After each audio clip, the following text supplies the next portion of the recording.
قربانی کس آدمی پر واجب ہے؟ جس شخص کے پاس ضروریات زندگی کے علاوہ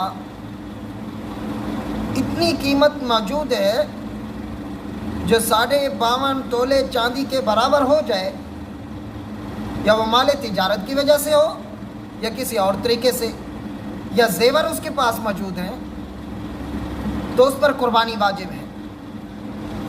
اس کے علاوہ ایک آدمی نے منت مانی کہ میں قربانی کروں گا، اس کی منت پوری ہو گئی تو اب قربانی واجب ہے۔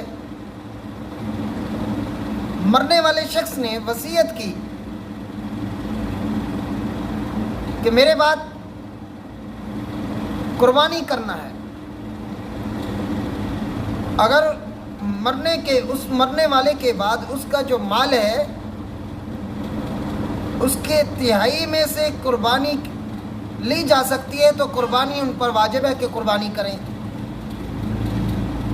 ایک شخص کے پاس 2 مکان ہیں، ایک رہائش کے لیے ہے اور دوسرے کو کرائے پر دے رہا ہے، تو اس پر بھی قربانی واجب ہے۔ 2 گاڑیاں ہیں، ایک تو اس کی ضرورت کے لیے ہے، دوسری ایسی ٹھہری ہوئی ہے، تو اس پر بھی قربانی واجب ہے۔ اور ایک آدمی کے پاس پہلے مال نہیں تھا، پیسے نہیں تھے، لیکن قربانی کے نزدیک اس کے پاس اتنا مال آ گیا جو 52.5 تولے چاندی کے برابر ہو گیا، تو اب اس پر بھی قربانی واجب ہے۔ اور اس کی فضیلت کیا ہے کہ جو آدمی قربانی کرے گا،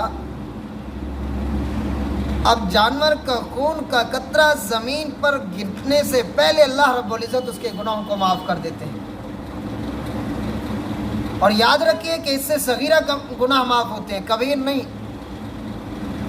اور کبیر گناہ کے لیے توبہ کا کرنا ضروری ہے۔